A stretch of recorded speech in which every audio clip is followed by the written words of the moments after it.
আমাৰ ছাত্ৰ সন্থাৰ সদস্যসকলৰ পৰিয়াল দুটা।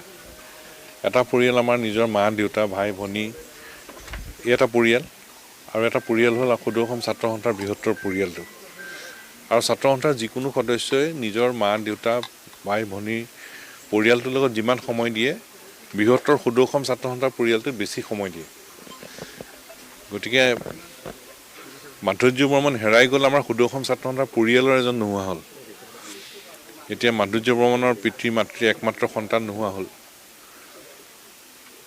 সেই ক্ষতি কোনেও পূৰণ কৰিব নোৱাৰে, কিন্তু আমি সদৌ অসম ছাত্ৰ সন্থাৰ প্ৰত্যেকজন সদস্যই মাধুৰ্য বৰ্মনৰ পৰিয়ালৰ এজন হিচাপে, পৰিয়ালটোৰ ওচৰত সাৰথি হিচাপে থিয় দি আমি আগবাঢ়ি যাম।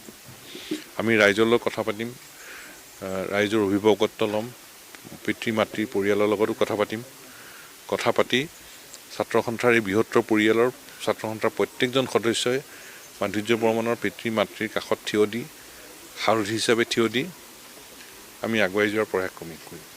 লাভ জাহাদৰ বুলি হ'ল পোনপটীয়াকৈ সুধিছোঁ আপোনাৰ এটা স্পৰ্শকাতৰ বিষয়। ইয়াত কোনো যদি পৰন্ত কিন্তুৰ কথা আহিব নোৱাৰে। কঠোৰ হ'ব লাগে চৰকাৰ। কেনেকুৱা কঠোৰ আইন হ'ব লাগে আপোনাৰ মতে? খুব কঠোৰ হ'ব লাগে। আপোনালৈ লক্ষ্য কৰি থাকে সকলোৱে। কঠোৰ হ'ব লাগে। ইয়াত যদি কিন্তু পৰন্ত কথাই নাই, এটা আলোচনাৰ প্ৰশ্নই আহিব নোৱাৰে। ইয়াত যদি কোনটো পৰন্তৰ কোনো কথা আহিব নোৱাৰে। এতিয়া চাওক, আমি এটা কথা কৈ আছিলোঁ যে মাধুৰ্য বৰ্মনৰ হত্যাকাৰীক কঠোৰ দৃষ্টান্তমূলক শাস্তি প্ৰদান কৰিব লাগে, আৰু এনেধৰণৰ শাস্তি দিব লাগে যাতে আন কোনেও এনেধৰণৰ কাম কৰিবলৈ সাহস গোটাব নোৱাৰে। এতিয়া হত্যাকাৰীক পুলিচে কৰায়ত্ব কৰাৰ পিছত পুলিচৰ হাতৰ পৰা পলাই যাওঁতে মৰা হ'ল, এনকাউণ্টাৰ কৰা হ'ল। মাধুৰ্য বৰ্মনক আমি ঘূৰাই নাপাওঁ, ল'ৰাজনক আমি আৰু ঘূৰাই নাপাওঁ, কিন্তু মাধুৰ্য বৰ্মনৰ হত্যাকাৰী পুলিচৰ হাতৰ পৰা পলাই যাবলৈ চেষ্টা কৰোঁতে মৰা হ'ল, সেইটোৱে অলপ শান্তি দিছে। চৰকাৰ কঠোৰ হ'ব লাগিব, আৰু সেইকাৰণে কৈছোঁ যে মাধুৰ্য বৰ্মনক আমি ঘূৰাই নাপাওঁ, কিন্তু পুলিচৰ হাতৰ পৰা পলাই যাবলৈ চেষ্টা কৰোঁতে মৰা হ'ল, সেইটোৱে অলপ শান্তি দিছে। পুলিচক আক্ৰমণ কৰিব খুজিছিল।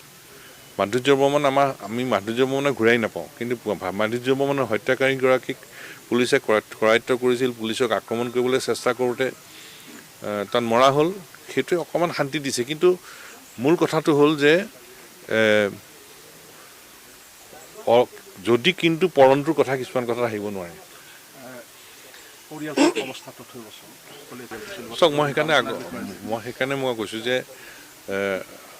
মাধুৰ্য বৰ্মন নিজৰ পিতৃ মাতৃৰ একমাত্ৰ সন্তান। মই আগতে কৈছোঁ যে ছাত্ৰ সন্থাৰ প্ৰত্যেকজন সদস্যই নিজৰ মাক দেউতাক ভাই ভনী ঘৰৰ পৰিয়াল সকলোৱে আত্মস্বজনৰ লগত যিমান সময় দিয়ে, তাতকৈ সদৌ অসম ছাত্ৰ সন্থাৰ পৰিয়ালটোক বেছি সময় দিয়ে। কাৰণ আমাৰ পৰিয়াল সকলোৰে দুটা পৰিয়াল। আমাৰ নিজৰ ঘৰৰ মা দেউতা ভাই ভনী এটা পৰিয়াল, আৰু সদৌ অসম ছাত্ৰ সন্থাৰ বৃহৎ পৰিয়ালটো এটা পৰিয়াল। গতিকে মাধুৰ্য বৰ্মন নোহোৱা হ'ল মানে আমাৰ সদৌ অসম ছাত্ৰ সন্থাৰ পৰিয়ালৰ আমাৰ এজন নোহোৱা হ'ল। গতিকে পৰিয়ালৰ এজন নহ'লে যিটো মৰ্মান্তিক বেদনা হয়, সমগ্ৰ অসমৰ ছাত্ৰ সন্থাৰ প্ৰত্যেকজন সদস্যৰ হৃদয় বিদৰি গৈছে।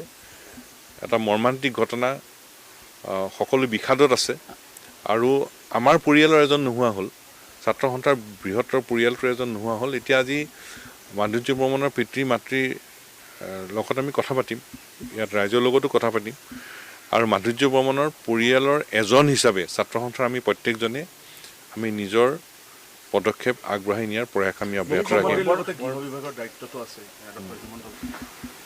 যদি কিন্তু খুব কঠোৰ আইন হ'ব লাগে। ইয়াত কোনো যদি কিন্তু পৰন্তৰ প্ৰশ্ন আহিব নোৱাৰে। আৰু দুটা কথা, যে ককায়েকে ভনীয়েকক লৈ ৰাজপথত যাওঁতে নিৰাপত্তা নোহোৱাৰ যিটো পৰিৱেশ, সেইটো অসমত নোহোৱা হ'ব লাগিব। অসমৰ যিকোনো প্ৰান্তত